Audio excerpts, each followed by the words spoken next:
the best of planners to work with are the ones that reach out. And I would love to see, those emails where they are saying, I'm so happy to be on your team. We're a team this weekend. I can't wait to work with you. As opposed to, and believe it or not, you do see it, the tenor of the emails is often, here's what you're doing, here's what I'm doing, here's what you got to do, and here's the rules of the weekend, which is a lot of vendors just kind of see that as a bit off-putting, like, oh, somebody's, on a bit of an ego trip. Hey everybody, this is Eddie Babbage, founder, CEO of Timeline Genius, your host here of the Wedding Industry Insider Podcast.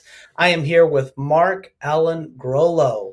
Mark is a wedding officiant, and he is also the founder of Unboring Wedding, which helps train other people to be the best wedding officiants that others have seen. Mark, I'm very excited to have you on the show here. Thank you for taking time out of your day to be here with me. Thank you. I can't believe I get to be a guest on your podcast because I've heard you on other podcasts, and I just love, you as a guest on podcasts, and I've listened to those, and I just thought, man, it would be amazing I feel like I should be interviewing you. So I'm not sure, not sure why the tables are set this way, but I'm so excited. Well, anytime you want to interview me, I'm around, and I really appreciate the all right. positive feedback. No, definitely a pleasure to have you on the show, Mark. And just to give folks a heads up for, where this is going, there are a couple of, I think, really productive and valuable paths that we're going to pursue in this interview. One, I always love when I get highly regarded vendors on the show that are not planners to get from your perspective, like, what does it take to be an A-plus wedding planner in the eyes of your officiant? What can wedding planners do to bring out the best in the officiants that they work with? And also, you, like almost everybody listening right now, and like me, are an entrepreneur, and you've obviously done some things very right to have built what you've built. And I want to get into some of the valuable lessons that you've learned as a wedding industry professional. But before we do all of that, can you please just give everybody a little bit more of an introduction, a sense for your background and how you got to be where you currently are in the industry? Sure. Well, I mean, like all great entrepreneurs, it started with a problem, and I've heard how you started Timeline Genius, where you focused on a problem that you could solve. This was a bit of an existential crisis for me, and everybody comes at their business a different way. But I was actually kind of an artsy guy, English lit major. Grew up in a very fundamentalist church setting that I then left. And so I had this kind of crisis of faith. So I went to seminary. And so I thought I was going to be an English teacher. I thought I was going to be a minister. I actually got my MDiv, came through seminary, and then did a few years of pastoring, which of course includes officiating weddings. And I did not enjoy that aspect of the job at all. In fact, unfortunately, very quickly, I realized there wasn't much to the job that I liked. So I actually resigned and then kind of looked around and said, what's the one marketable skill that I might have? And officiating weddings was there. But one thing that I had started to play with, I got hired with a company called Young, Hip, and Married, and kind of they mentored me a little bit and told me, like, oh no, we like to make weddings really fun and down to earth. I had only ever seen a super dry, flaky ceremony, it was kind of ceremony that came out of a can. And Young, Hip, and Married taught me, no, like, have fun with it, do it more like an MC. And so, that's where I started to realize, okay, weddings can be fun. I'm not a minister anymore. Maybe I can lean more into really seeing how fun weddings could be. And like I said, I had a family, I'm married, I had a young kid at the time, and I kind of needed to pay the bills. So in Toronto, in this very kind of crowded market of generic wedding officiants, and I know your planners know what I'm talking about, I just decided not to settle for that. And I thought, what if I get on social media? What if I start creating content and really lean into, I think, what couples are looking for? And the reason why I found out what couples were looking for is because as a wedding officiant with Young, Hip, and Married, in the intake conversation with couples, I would sit down and say, okay, tell me what kind of wedding ceremony you want. What do you want for your day? And they would just like 90% of them, please beg me, please, just not a boring ceremony, just anything but boring. Every ceremony we see is so boring. It's so, like, that's the word that just kept popping out. So I realized when you connect with the guests, when you kind of laugh, when you tell personal things about the couple, uh, couples are just over the moon. Their guests absolutely love it. And so I realized that was the problem I needed to solve for couples, and in the process solve my own problem of being unemployed, frankly, and not really knowing what I wanted to do next. And so I really leaned into that. I started Unboring Wedding. I left that other company, and Sean, the founder, is still a great friend of mine. And I just decided to go out there in Toronto and start pounding the pavement and getting that marketing message out there. Hey, you don't want a boring ceremony. I understand that. And I'm the guy for you. Now, in order to cement a level of quality, guarantee for every couple that the same result, that 5-star, 110% result would come out on the other end, I had to really create a system, not just a process for creating the ceremony, but essentially I kind of had to McDonaldize, I call it, the ceremony, not reinvent the wheel every time. And so that's where I started making this process for myself that would guarantee couples' minds would be blown. And again, people would say that's the best ceremony I've ever seen. And that led to the problem in our industry of, officiants panicking that, especially in the US, more and more couples are asking, their Uncle Doug, their frat buddy, the bane of officiant's existence, and I would say planner's existence, the friend or officiant who would get up there and be absolutely clueless. And I realized, wait, I have this formula that could be taught and guarantee the same result. And once I got that going, I had to learn everything from scratch. Again, think of a English lit major, MDiv, pastoral studies, ancient Greek, ancient Hebrew guy, now figuring out the world of content marketing, how to not write like you're, writing a thesis, but write copy and edit video and create a website and do social media. I learned all that from absolutely nothing to solve that problem. And here we are, 7, 8, how many years has it been? 8 years later, 9 years later almost. And I've gotten to help thousands of people all over the world. It's so rewarding. I'm having so much fun with it. That is super, super cool. There's so much there to dig into, Mark. Well, and I've heard you on podcasts. I said, I know you can resonate as the king of the long answer. So absolutely. Yeah. And but out of curiosity, which podcast, if you remember, did you hear me on? I heard you on, is it the VX? I just kind of like, there was one where you just talked, it was more entrepreneurial focused. Okay. I don't know if I'm saying that right. And again, I didn't even know how old they were, but you reached out to me. So of course I Googled you and was like, oh man. So it's been really fun to hear your entrepreneurial journey. Yeah. Well, very cool. Well, yeah, there's so much there to dig into. Well, the first thing I want to do, and it's been a while since I've been able to do this. It's really good to have you on the show. There's a quote that I remember. I'm rereading actually the autobiography of Arnold Schwarzenegger. It's called Total Recall, and it's fascinating. He's a really fascinating guy. We've all had our issues. Nobody's perfect. I'm not saying he is, but an interesting story. And one thing he said in regards to James Cameron, he said one thing that sets him apart is he understands everybody's job, right? He understands lighting. He understands like the camera, the directing, the acting. It's not that he's an expert in all of those things, but he understands enough of them to be better in his job. And that really got inside my head. And I really think that like that applies to wedding planners as well, meaning you should know as much as you can about all of the other roles. You don't have to be an expert. You don't have to be as good at videography as the videographer. All of this is to say, Mark, I would love to just drill into the question from your vantage point, right? As an officiant, as a wedding industry educator of other officiants, as somebody that systematized the process to be a great officiant. What is it that makes the great wedding planners? Let's just start with this. What makes the great wedding planners stand out from the pack of wedding planners in your experience? Man, that's such a great question, and I think it's kind of what makes all really real entrepreneurs successful business people, and that is the planners who recognize that they are there to serve the couple. Those are the ones that stand out.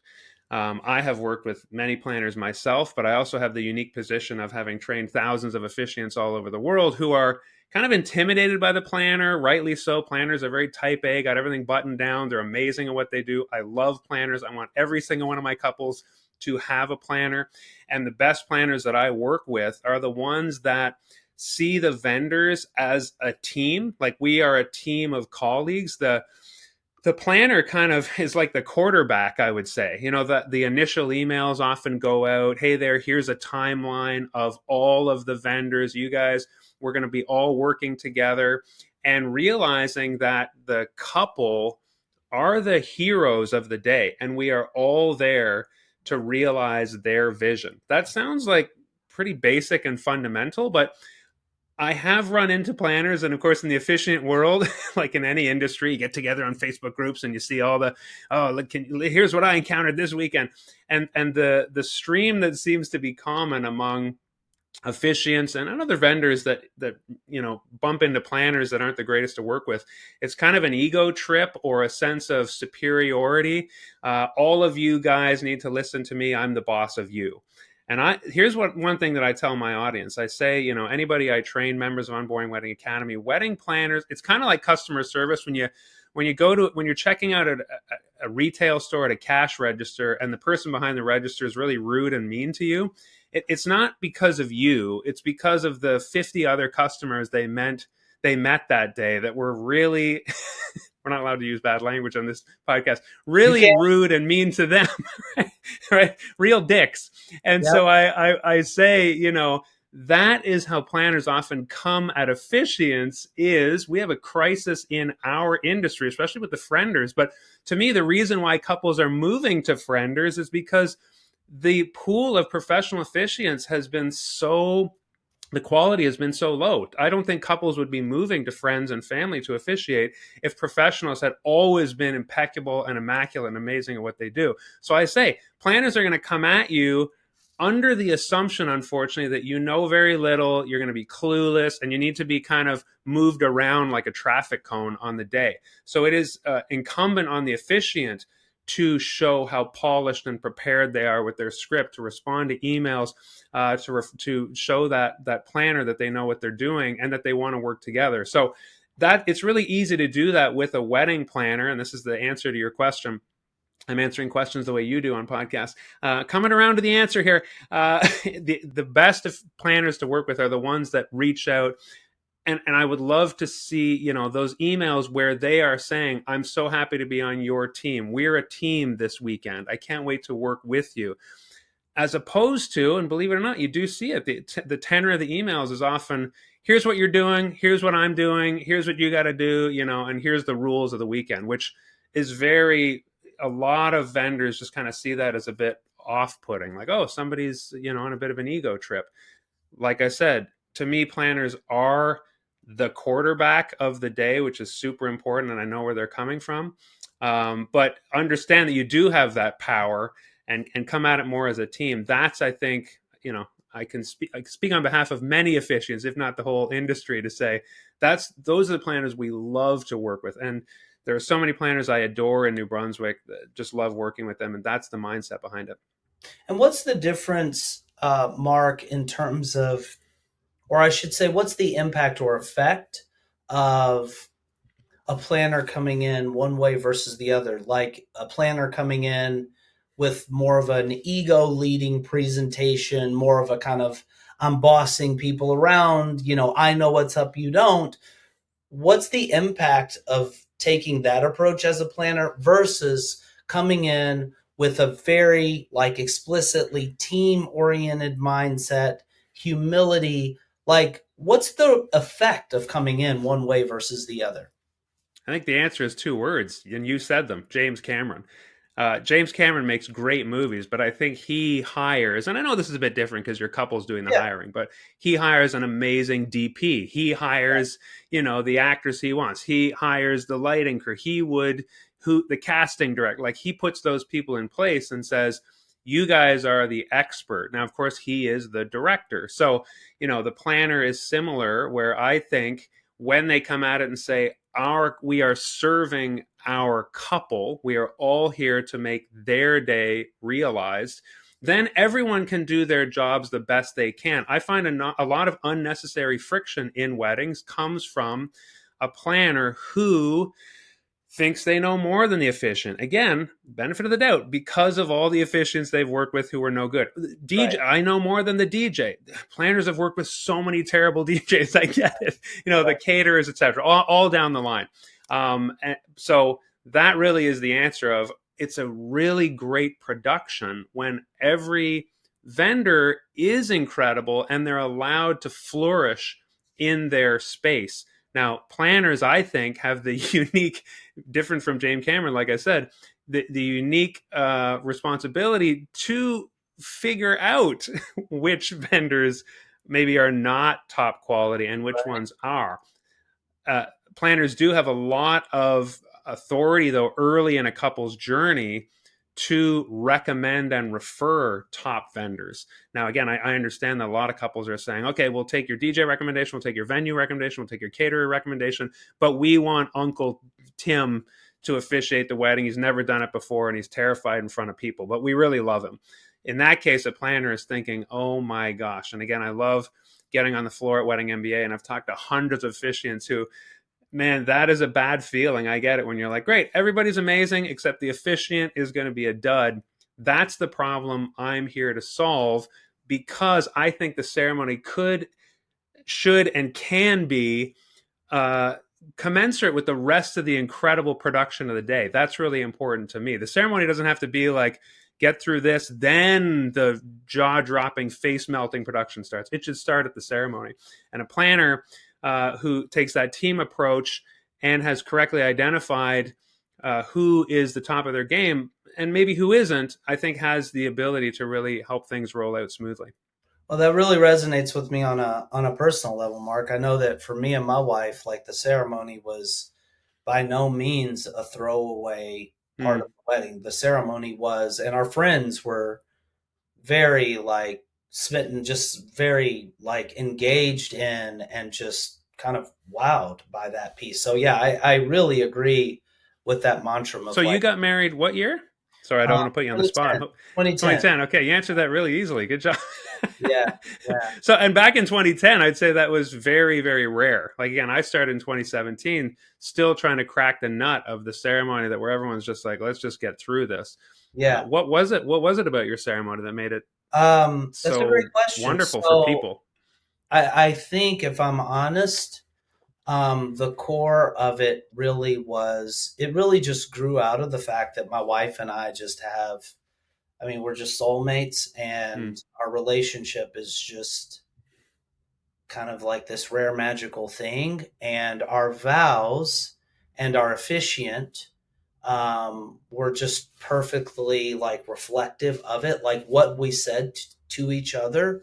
Um, just really captivated people, and our officiant just did a great job of facilitating that. And I think people could just see true mm, soul matching and true love on shining display, yeah, and they really were touched by it. that's amazing. Was it a professional or was it a friend Yeah, officiating? no, we had a professional officiant, Okay, okay, and we interviewed various people and found yeah, somebody that, and she had a whole intake process, to really get to know us and our story and our yeah, values, and really, I mean, to dig into the depths of who we are as people, and we mm, three of us, it worked really well. yeah, yeah.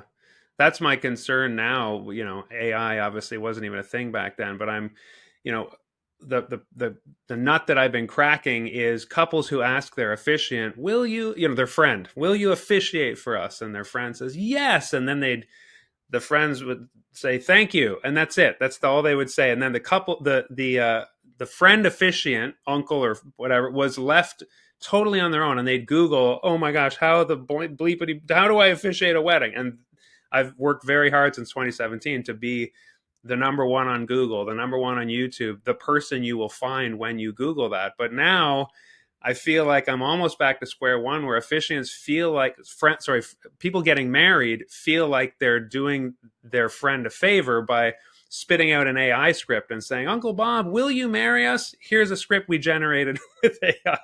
And in some ways, we're kind of going back to the beginning of like, oh no, you still need to learn the formula of how to deal with all the details, how to command the room, how to engage the guests. That's something that no AI generated script is going to do. So in some way, you've talked a lot about how when you're in business, and I know planners know this, you have to keep things are changing so fast all the time. You have to keep learning and relearning and adjusting and pivoting. And that's mine now, is I feel like I had cracked the nut of don't leave your friend or relative with absolutely no support. I'm there for them. Well, now I'm just concerned that people think AI is so easy to just hand a script, and now we're going to see a lot of that generic language. And I really want to get the word out that, not only can the ceremony be amazing, but there's a lot more to it than just a script, right? And planners know that more than anyone. It's a very choreographed production. The ceremony is just part of this whole day of moving parts. I love that, Mark. And I'm definitely going to come back to this point of AI.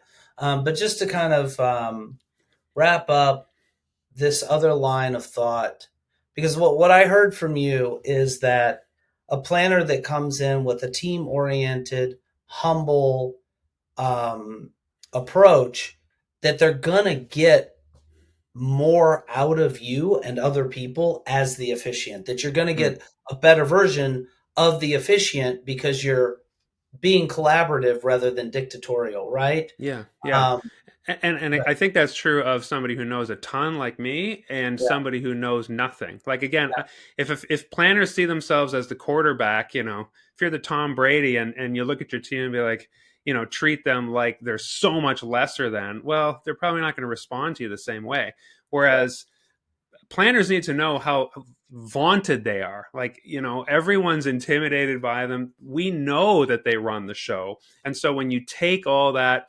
inherent power and awe, sorry if I'm being too grandiose, but that's where I put planners. And that's again how first timers look at them.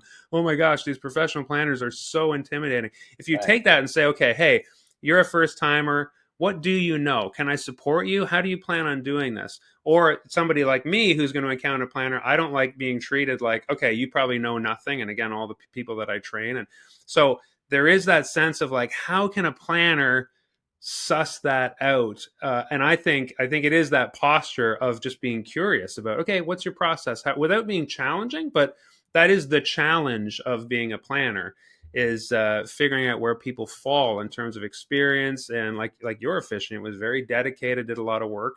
Some will do none at all.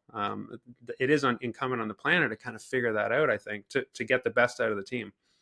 yeah, and that makes sense, right? And as the planner, no matter how good you are, you're not pulling off this beautiful production slash event by yourself. You That's need right. Yeah. everybody who's in their respective role to do as good and brilliant and a memorable job at what they do as possible. Are there any things, Mark, that we're talking about, I think, what matters most, which is attitude, right? But are there any things that planners can do that are a little more tactical or specific? And it's okay if nothing comes to mind, but in working with an officiant, are there any things that you see some planners like, oh, wow, that person sent an email at such and such checkpoint time that said, like, are there any tactical things that planners can do in your experience that help set them apart is great? Yeah, and I think a lot of great planners do this already, and perhaps with the help of Timeline Genius. But that email, if I get that email kind of the week of the ceremony saying, here's what I have in terms of timeline of the day. So maybe the whole Friday, the rehearsal included, and the names and the times, and then the Saturday, again, the names and the times of all the people who are going to show up, when they show up, where they need to show up. When I get that email from a planner, however many days before, I know this planner is serious. That really sets them apart in my mind, and it gives me a lot of it sets me at ease, because again, I can look at their timeline and say, okay, now I know where I need to be at what time. Now, and sometimes it differs. So I don't like to be the one, and I tend not to reach out to the planner and say, hey, do you know that there's a 5 p.m. rehearsal at the Drew Haven this Friday? To me, that's more incumbent on the planner and their whole timeline and things like that. But when I can cross-check with a planner's timeline, I always check. The best ones always say, too, I've noticed, please reply telling me you've got this and you consent to the times and the places. I think that's absolutely amazing. Again, that quarterback mentality. I think the planner is going to be in for a lot less surprises when they send an email out to the team with the timelines and ask for, did you get this? And do you agree? Does it match yours? Because sometimes the couple has told me one thing about even the ceremony start time or the rehearsal start time or even the location, and I don't know which timeline trumps the other. Like, what did they talk to their planner 3 months ago, but then me 6 weeks ago, or was it me 6 weeks ago? Because I do all that in my ceremony planning session with the couple, the details. But maybe they talked to their planner 3 weeks ago and something changed. So it is important to get on the same page, and I think planners probably save themselves a ton of headache by just sending that blast out a week before. And again, is that something that Timeline Genius does? Like, is there an email that kicks out or something like that? Yeah, absolutely. Yeah. So they can go in once the timeline is ready. They check the box for the people that they want to receive it. It goes out. Or they can collaborate online and send an invitation to like a web-based real-time version of the timeline. So you're seeing the latest version. But usually once the timeline is done, and everything is presumably finalized, and you just want that final sign off, then absolutely, you just go into the system and send out that email. And do you like, not to get too far in the weeds here, Mark, but do you like to receive a tailored version of a timeline that just has your items only, or do you also like to see the full timeline? Do you want a tailored timeline and a full timeline? Like, which version? I think planners would like to hear the fact that no, I don't need to see anything special or specific to officiants. In fact, I just like to find myself in the whole flow of the day. And again, sometimes I like to see what other vendors are going to be there. That is one of the most fun things about officiating weddings. I'm sure your audience understands this, is when you start seeing the same vendors again and again every weekend. It's like working with family after a little while. So I love seeing, oh, DJC is going to be that's awesome. Oh, okay, this is the florist. That's amazing.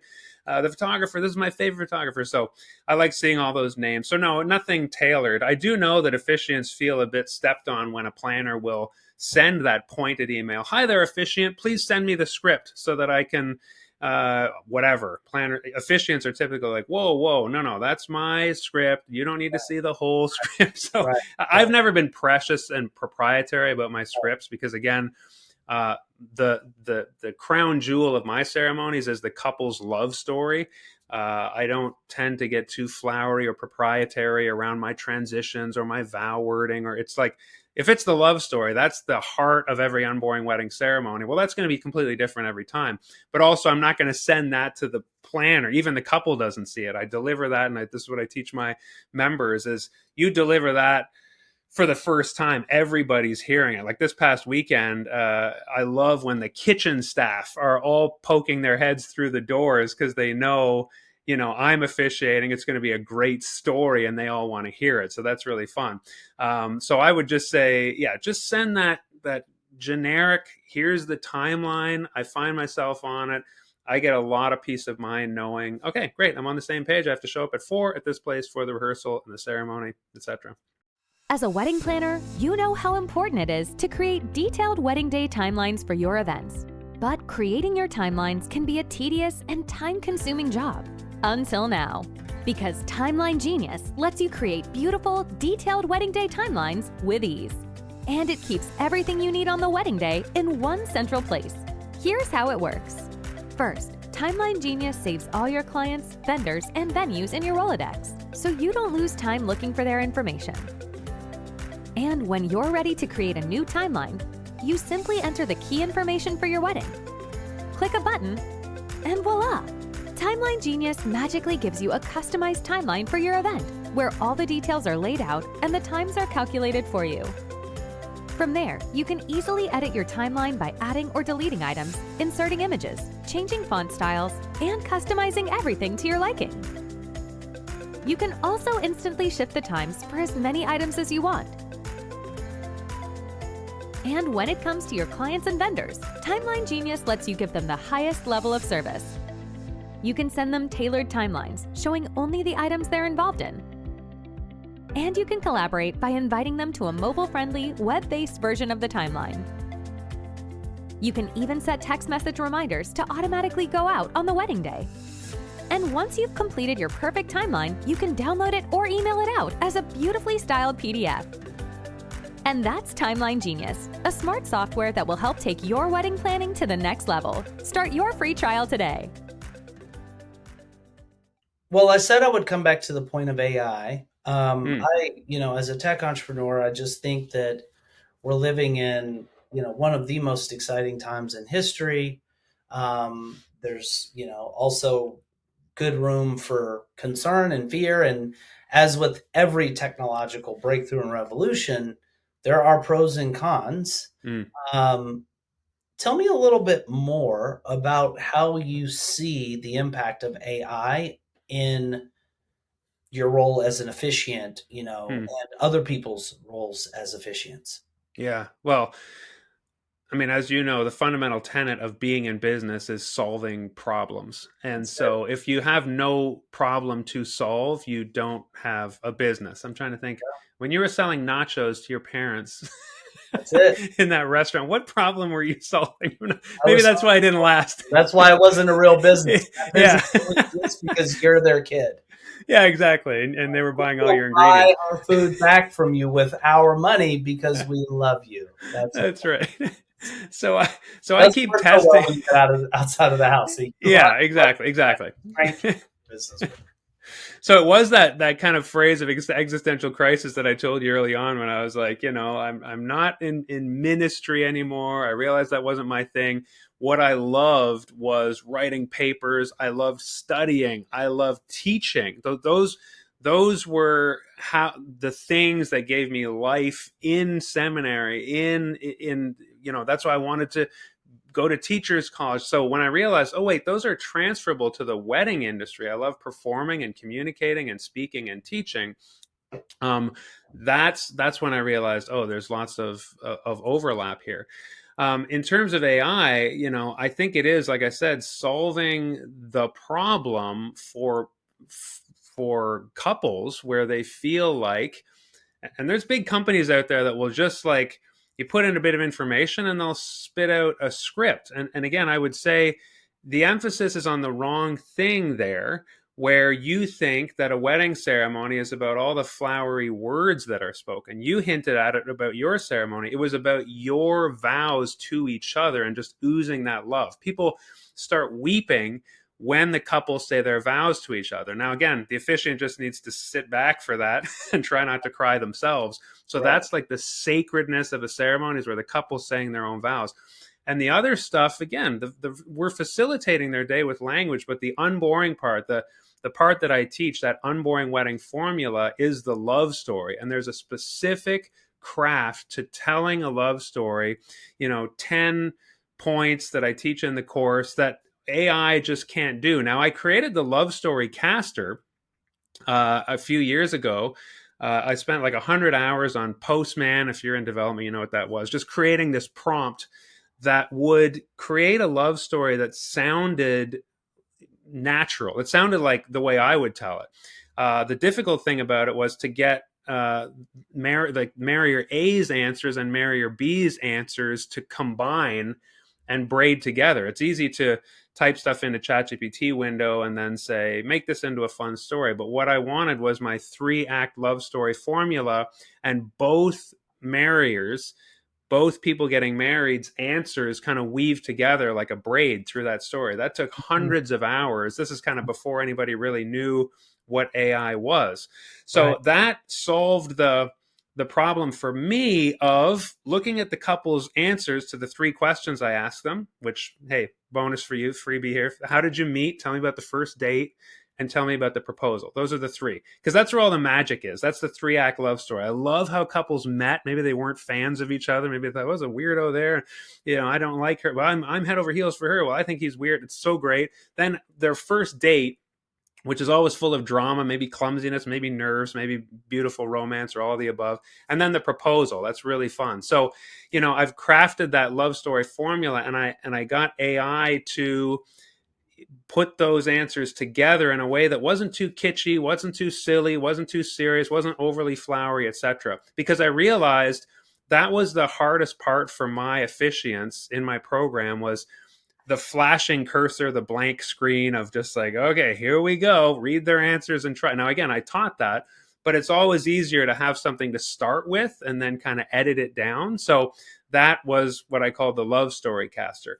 Now I've created Efficiently, which is a entire software platform that automates all of the mundane. And I know you have no tolerance for the mundane either, and that's what Policy Genius does. Your planners have so many mundane steps. Well, same thing for putting together a wedding ceremony. The names and input, the templates not matching, and even if you have your favorite language, you got to pull things in. Send the email surveys of the couple, get them back, copy and paste their answers, all that stuff. So I created this platform that just does that automatically all along the way. We are integrating, I'm sure with Timeline Genius, you're constantly adding to it, updating it as things change. I'm having to do the same. We're integrating AI right into it.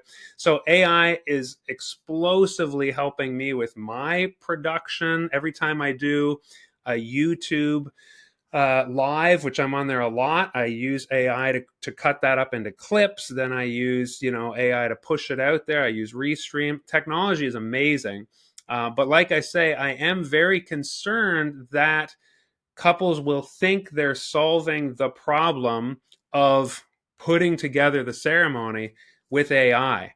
And again, sure, you can get a ceremony generated by AI, but only the couple has that love story. So somebody, like, you need to take the time to craft that and write it. Again, maybe with the help of AI. But my concern, like I say, kind of sort of already answered your question in a way. I'm a huge fan of AI. I use it every day, but I am concerned that couples are now almost, well, that's a general concern of AI in general, is that it's like kind of watering down. I've heard of that multi-copy effect. It's like making a copy of a copy of a copy. The wedding ceremony, the beating heart of it is the love story. Yeah. And I would say vows, but they don't even have to be personal vows. Like, I use vows that most couples tend to like. And again, that's where the crying starts. That's where people in the seats start crying. There's something sacred going on there, whether you invoke God or not, whether it's a religious ceremony or not, as many of mine are not. But when you are with your friends and family in the room, it is the laughter and the love story and the vows that are really behind it. So AI, like many things, as you said, is that two-edged sword. I think it's going to cut both ways. I love that answer, Mark, and it really resonates with me. I do think it's this powerful tool, and if we're not leveraging it as entrepreneurs and wedding pros, etc., then we're missing out. But at the same time, it can be overdone, and it needs to be used judiciously. You mentioned your software, just so people can get the URL. Can you tell us the name and domain for your software? Well, it's efficiently, so officiant.ly. And, when I heard about Timeline Genius, like I said, there was so many resonances, because I think you've said you discovered that it took planners 10 to 15 hours to create that timeline. And when I did the math of how much of the mundane copying and pasting and swapping couples' answers out, like I used to start with a Google spreadsheet, sit down with the couple, enter all their answers in my ceremony planning session meeting with them. But then I'd have to open up a Google Doc, and yes, it was a template, but swap their names, and that took another hour. Then the Google Forms would start, and sending them and taking their answers, but then compiling those into a Google Doc. And again, I taught this in Unboring Wedding Academy successfully for like 7 years. But anytime that we can keep solving problems for ourselves and our clients. That's kind of what's a little bit different about me is I'm also an officiant. And anything that bothers me, I always tell my members, anything that's bothering you is also bothering me, and maybe more so. And so, my business has evolved where I just started teaching that unboring wedding ceremony formula. But then those members, those students started saying, well, Mark, how do I get clients? Because they would just smash it and people would start asking them and they're saying, I think I'm going to go pro. And I said, I don't do that. There's wedding educators out there, like just figure out how to get clients. And they were kind of getting upset with me, like, no, you need to make a course about how to get clients. Okay, Unboring Wedding Academy Pro, Unboring Wedding Pro is a course that I have about the standards of professional excellence. That's where a lot of your planners would. It's about customer service. It's about copywriting and marketing and branding and that kind of thing. And then out of that, like I said, there was another pressure point of wedding officiants saying, I need some sort of web page or landing page. I don't know how to do that. The web part scares the heck out of me, the website. So I started offering a very simple website to my officiants. And so that's also available where they can get I install it within 48 hours for them. It's very easy. It has all the principles that I teach in Pro, get the reviews on there, pictures, a really easy way for couples to reach out to you. And then again, the sticking points of, this process of sending the emails and receiving them and compiling them. So that's where I built officially. Essentially, there's 9 steps from the wedding ceremony planning session with the couple to then compiling the script to then sending your couple their questionnaire, their answers, then the friends and family. I always ask the friends and family, what makes these two so great? So that was another step. Well, that gets automated and efficiently, and then getting all those answers back. Then writing the love story, again, efficiently will automate that. But this is where I said, you don't want to surrender your creativity to AI. AI is a great helpful tool, but we have this love story caster and efficiently that builds the bones of a great story the way I would tell it. But I always spend an extra 15 minutes polishing it up, using some of my best practices. As long as we've saved 3 hours, I'd say spending 15 minutes or so is a pretty good trade. And then again, exporting that, getting the final, sending that to the couple for final approval, not the story, but the ceremony, and then exporting that to your final draft. All those steps now are handled inefficiently. And I think we need to always be looking at how are we solving problems for ourselves in our business? And you've talked about looking for the who can best solve this, not the how, but the who. And I think planners, again, as they expand their business, do I need to hire somebody who can handle this, who can do that for me? That is how your business will grow when you're constantly removing those frictions. Unfortunately, it is like whack-a-mole, though, and new ones will keep popping up. And so entrepreneuring is, you got to be in it for the long game if you want to stick around, which is, again, maybe why your cracker and cheese business didn't last. Yeah. That sticking with this line of thought, Mark. You've obviously done a lot entrepreneurially, and my whole theory is that the principles of business transcend any particular profession. It's whether you have a wedding planning company, an officiant, like whatever it is. You've built software, you've launched courses, you've been an officiant. I want to make good on the promise that I gave at the top of the interview and start to dig into. In the time that we have to start to dig into your background and experience to mine for some gems and nuggets of wisdom here. So as you look back on your career, Mark, the success that you've enjoyed, tell me what is one thing that you feel like you've done exceptionally well over the years. And all of us have things we've done well, not so well, and everything in between. What's something that you feel like you've done exceptionally well over the years that's contributed to your success as an entrepreneur? Well, I touched on this. I think it was kind of getting an inventory of my strengths. Pat Flynn has been a really great online mentor for me. Never met him, of course, but his book, Will It Fly, and his podcast and everything he puts out there. And he said, years ago when I was getting this launch, what is your superpower? Everybody has a very unique, Yes. unfair advantage, I think he called it. Yeah. And mine is teaching and being on video, frankly. Mhm. And there's just something about it. I can't explain it, but me on video, people would resonate with that. Yeah. And I have a passion for teaching. Like I say, that's kind of what drew me, I think, into seminary. That's what drew me into wanting to be a teacher, and then teaching this course and the reward. I mean, I went and taught English in Korea, and I say for 3 years, and I say that still one of the most fulfilling things I ever did was, day one of teaching. I was there for 3 full years, was looking at these little 5-year-olds, and I walked in and said, "Good morning, kids," and the dead silent crickets, because they didn't know what "Good morning, kids" was. And that's when I realized I'm really in the deep end of the pool here, because they didn't know how to speak a single word of English. Well, 3 years later, taking that same group of kids through phonics and then easy board books, and then we're reading like full-on treasury stories and writing essays together. That was incredible, and that kind of put the fire in me. The reward for teaching is just so great. And so I'm trying to make sure I come around and answer your question. But I think when planners get in touch with, what is your superpower, your unfair advantage? I know in any business, we can start to feel so bogged down in the details. Like just this morning, I was looking up, okay, new SEO practices so that your website ranks on AI searches. It's like, that is not my passion at all. but accomplishing those things is in service of the thing that really fires you up. And I think for me, I have stayed true to, if you know your Enneagram type, I'm an Enneagram 3, but I have like a 2 wing, so I love helping. And when I use that teaching, and that's why I said specifically, I don't have a podcast, I do a YouTube show.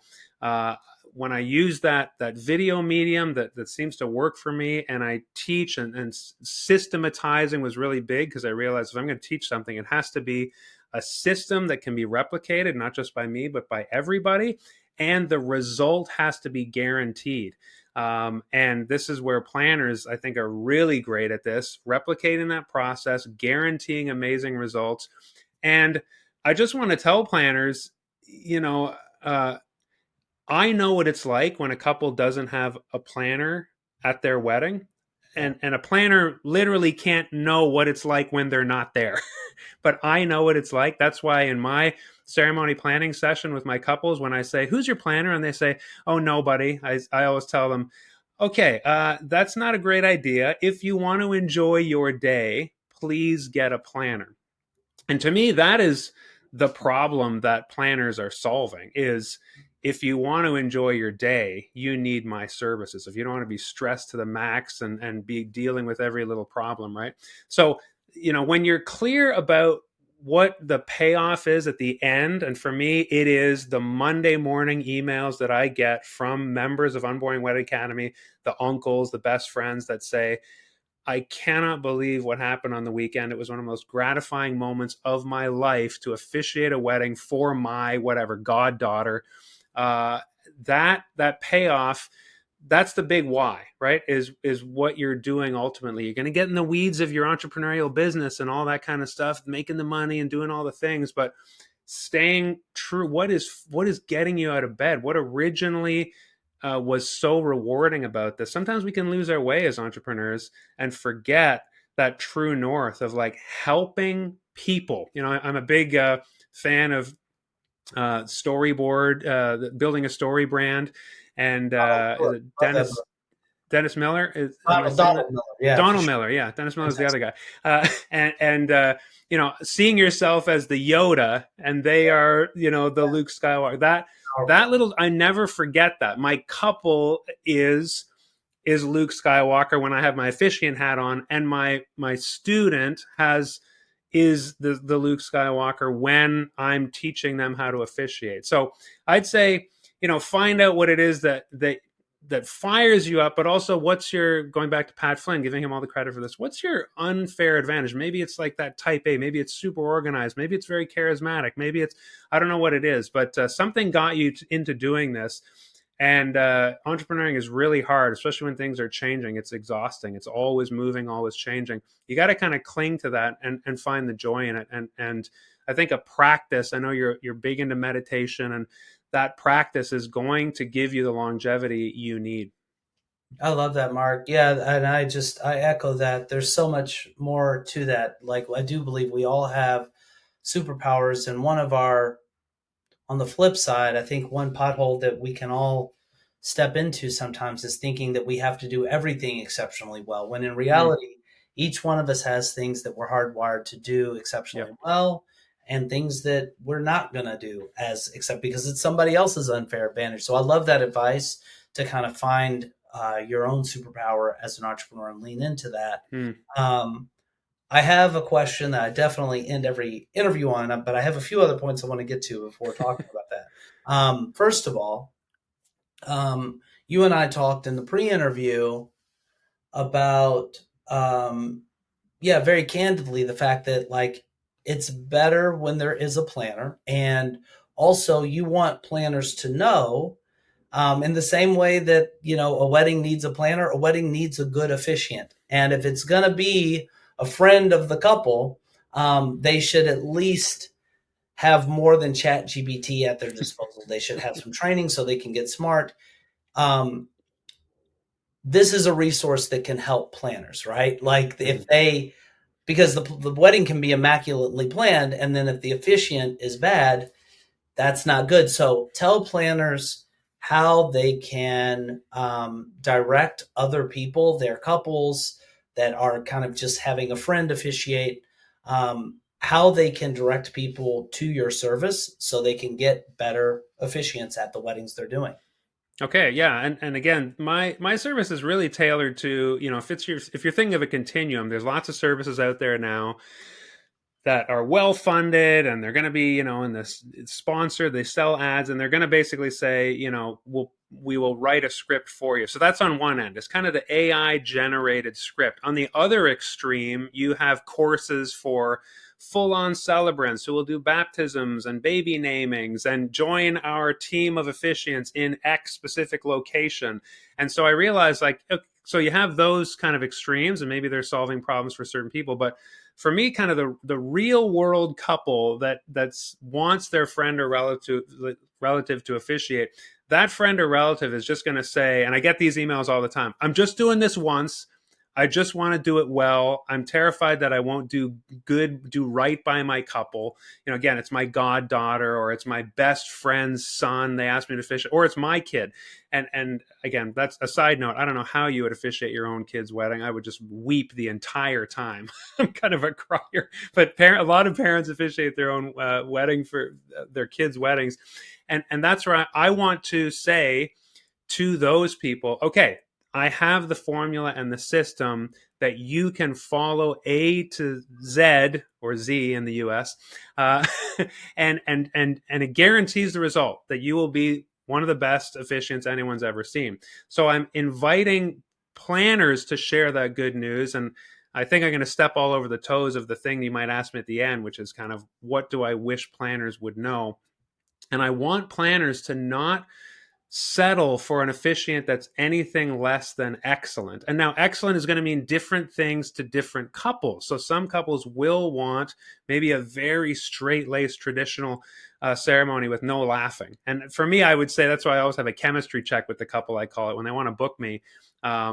I get on video with them, or I meet them at the coffee shop nearby, because I want to make sure they want a kind of ceremony where I connect with their guests.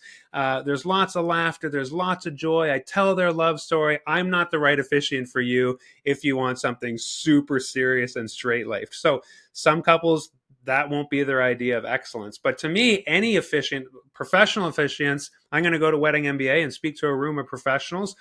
They don't always love that I am saying, hey, friend and relative, come on, you can officiate too. But for me, the couple wins. We all win when the officiant is excellent, whether that's a pro or whether that's the first timer who knows what they're doing. So I have a special link for planners that anytime I'm on a podcast like this, or at Wedding MBA, or talk to plan, unboringweddingacademy.com/planner. That is where planners can come on as an affiliate partner of the course, which means you just put in your email address. If you go to unboringweddingacademy.com/planner, you'll see the course is $297, but as a thank you commission, I offer $75 to the planner for every copy of the course that is sold. So what happens is you get your own referral link as a planner. You can just put that in every email or refer. Whenever you hear a couple say, my uncle or my parent or my goddaughter or my buddy, my godmother are officiating, the same way when I ask, who's your planner? And they say, oh, we don't have one. I think, oh my gosh, this wedding just got a lot harder. I think similarly for planners, when you ask your couple who's officiating and that's their answer, it's not a pro, it's a first timer. When you just give them that link, and then they send that gift course. So the couple would purchase it, and it's all set up as a gift for their officiant. You get $75. That way, everybody wins, because in the same way that I want a planner at every wedding, I know planners want an officiant who knows what they're doing and is excellent, whatever that means for that couple. I love that, Mark. And I do have one more question for you, which is, and you know what's coming, based on all of your experience and all that you've done, if you could give one piece of advice that would help our listeners today move quickly and more effectively toward the realization of their professional dreams, what would your best piece of advice be for them? Yeah, I mean, I think a lot of it was said here today. When I reflect on my journey, it's just like, in summary, kind of all the things we said here. Like, remember that you are solving problems. Remember that you are there to help. I love planners who are part of a team and realize that the quarterback of the team. I want a planner at every wedding, so I'm definitely trying to get that word out. Technology is amazing at reducing all of those friction points, those mundane points. So we always want to be leaning into that. Remember your superpowers and who you are. But then, like I said, also don't put so much beauty and passion and talent and skill into the whole day and then just kind of get through a ceremony that's anything less than excellent. I'm consistently amazed. I officiated a wedding this weekend. I just got an amazing message from the bride today saying it was the best. The ceremony was the best part of the wedding day. And that is music to my ears, because I don't think most people think about it that way. And when a planner spends so much time crafting, the reception timeline and all the decor and everything else, when the ceremony kind of falls flat, it tarnishes the day a little bit. Whereas the opposite can be true, where people say the ceremony complemented the incredible production that was the entire day. And so really, I just want to come on here and affirm the incredible and important role that planners have, and give more of a slice in an officiant's shoes. What do we love about our jobs, and what do we love about planners in general? Like I said, I've talked to thousands of officiants all over the world, and we absolutely love those planners, and we're really thankful for all the things they bring to the job. And Mark, thank you for that, for sharing that. If people want to get in touch with you, how should they do that? And also, just one concrete reminder for the audience, if they want to participate as affiliates to help spread the word about what you're doing, how can they do that? Oh, well, thanks for that. Yeah, I love hearing from fellow professionals. Like I say, people all over the world reach out to me all the time. So Mark at unboringwedding.com is my direct email, and I'd love to hear from you. But that affiliate link is unboringweddingacademy.com/planner. You'll land there. You'll see a lot more information about the nitty gritty of the ceremony course, Unboring Wedding Academy, and exactly what it means, for you to become an affiliate partner, get your own personal link, and then just start sharing that out so that you can make sure that all of that work and worry around the untrained, unskilled, clueless officiant, that just disappears when your couples are getting this training for their officiant friend. I love it, Mark. Well, thank you for coming on and for sharing your wisdom, and thanks for building out the services, software, the courses, everything that you're doing to help lift our industry up. And on behalf of our Timeline Genius community and all of our podcast listeners, I want to say a big, huge thank you for taking time to do this interview with us. I loved it. Thank you so much.